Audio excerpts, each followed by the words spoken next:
국민의힘 권성동 원내대표가 또 무제한 TV 토론을 제안하기도 했거든요. 이 같은 제안은 실효성이 있을까요? 지금 시점에서? 민주당이 거기에 응할지는 제가 잘 모르겠습니다. 그리고 하더라고 해도 끝없이 이제 평행선을 그리면서 말 돌릴 수도 있고 이런 거기 때문에 무제한 토론을 한다고 해서 크게 달라질까는 생각이 좀 들고요. 네. 저는 변수가 있다면 문재인 대통령하고 이재명 전 대선 후보라고 봅니다. 이것을 좀 만류할 수 있는 힘이 있는 사람이 문재인 대통령, 법안 거부권을 갖고 있고 거부권을 지렛대로 해서 사전에 다시 조율을 할 수 있는 그런 힘이 있는 사람이 문재인 대통령이고, 또 이재명 전 대선 후보는 사실 작년 6월 말에 이재명 전 후보가 한 언론과 인터뷰에서 검수완박에 대해서 반대 의견을 피력한 바가 있습니다. 이런 사안들을 좀 생각했을 때 본인이 나서서 이렇게 가면 민주당한테 여러 가지로 좋지 않다라고 하는 것을 스스로 나서서 당을 설득하는 것, 이 정도가 변수가 될 것 같고요. 네. 사실 뭐 토론이나 필리버스터나 이런 것들은 결국에 원래 양쪽에서 갖고 있었던 논리, 이것을 되풀이하는 과정에 불과하지 않을까라는 생각이 좀 듭니다. 네, 그래서일까요? 지금 김호수 총장도 뭐 여론전에 나서고 설득전에 나서고 있는 상황인데 대통령 면담 요청에 의해서 이번에 국회로 달려갔습니다. 이 자리에서 박광원 법사위원장을 만나서 교각사로 막아달라 이렇게 말하기도 했거든요. 김호수 총장의 행보는 어떻게 평가하십니까?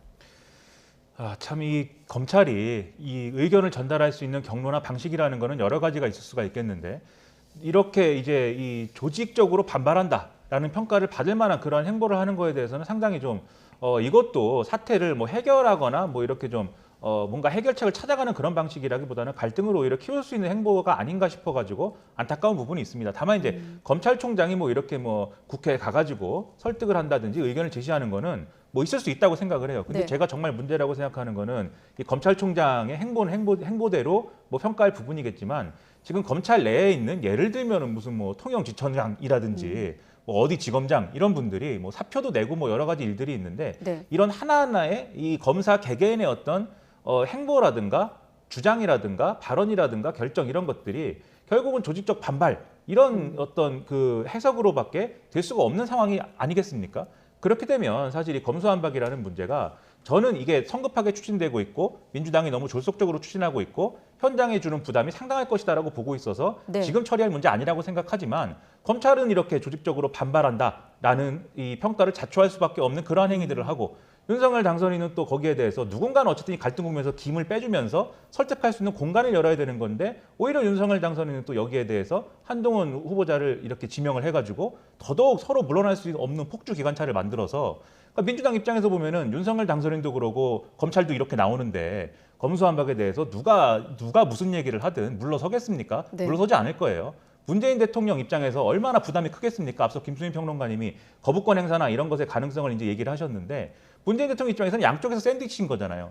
민주당은 어쨌든 5월 3일 날 국무회의를 열어가지고 이 부분을 처리해 달라라고 부담을 주고 있는 것이고, 네. 검찰하고 지금 국민의힘은 아니다, 거부권을 행사해라라고 얘기하는 거고 있는 것이고, 문재인 대통령 입장에서는 어느 쪽을 선택하더라도 검찰 개혁은 해야 되는데 그 결과로서 검찰에게 6대 범죄 수사권을 남겨두고 나머지를 경찰에서 하고 그다음에 공수처를 만들었다라고 하는 이 틀을 부정해야 하는 이러한 난감함에 빠져버린 것인데, 이러한 이제 전체적인 어떤 상황을 종합을 해보면 결국 이 상황에서 문제를 해결하기 위해서 뭔가 수를 내는 그런 사람이 하나도 없다. 그런 점에서 저는 이게 꿈인지 생신인지 잘 모르겠습니다. 꿈인지 생신인지 모르겠다라는 말씀하셨는데, 지금 방금 중간 간부 사이 잇따른 부분에 대해서 지적을 하셨거든요. 이복현 부장검사에 의해서 김수현 통영지청장 사이 무기력함을 느낀다, 이런 검찰의 움직임. 사실 19일인가요? 또 전국 평검사 대표회의도 개최될 예정인데, 이 같은 분위기 평론가님은 어떻게 보고 계십니까? 네, 좀 엄중하게 받아들여야 될 것 같고, 이제 검사들이 어떤 의견을 표명할 때 기득권의 반발이다라고 프레이밍을 하시는 분들이 꽤 있는 것 같은데, 검사도 하나의 공무원이고, 또 물론 다른 공무원들도 이렇게 좀 의견 표명의 자유가 있느냐 했을 때는 좀 다르게 볼 수는 있겠지만, 이것을 이제 검수완박이라는 것을 검사들이 반대하는 것을 단순한 기득권으로 봐서는 안 된다고 생각합니다. 그리고 이번에 의견을 표명한 검사들 같은 경우는 좀 어느 정도 신뢰도, 공신력들이 있는 검사라고 저는 평가를 해요. 특히 네. 이복현 검사 같은 경우는 삼성바이오로직스 수사에서 굉장히 맹렬하게 재벌을 상대로 수사를 했던 검사고, 또 삼성 쪽하고 유난히 좀 악연들이 많습니다. 이복현 검사도 그렇고 오늘 사퇴 의사를 표명한 김수현 통영지청장도 그렇고 삼성 노조 파괴 공작에 대한 수사도 했던 네. 예, 그런 검사들이에요. 옛날에 그런 독재 정권의 공안통 노릇을 했던 그런 검사하고는 다릅니다. 그래도 이제 강적들, 재벌들, 정치 권력 이쪽하고 맞서 싸웠던 검사들이고 솔직히 뭐 진보적인 시민사회단체 입장에서 봐도 높게 평가할 수 있는 검사들이라고 저는 판단을 하거든요. 근데 그 검사들이 결국에 이 검사의 특수 수사라든지 이런 것들 못하게 되었을 때 유리한 것이 누구이냐? 재벌과 강자들이다라고 하는 것을 얘기를 하고 있는 거거든요.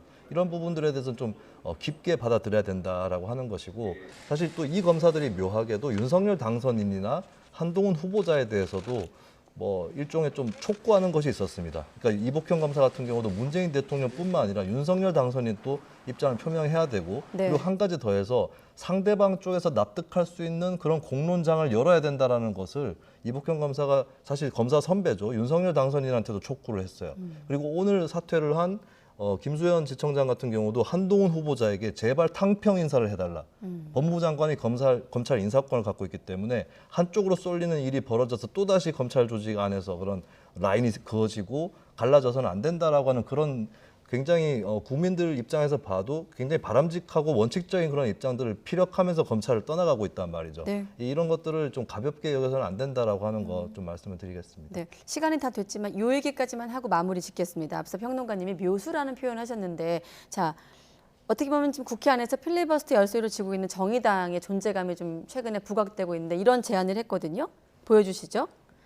그러니까 정치권 안에서 정의당이 첫으로 철회를 요구한 건데 민주당을 향해서는 검수완박 4월 국회 강행을 유보해라. 또 당선인 향해서는 지명을 철회해라. 이런 제안 어떻게 보십니까?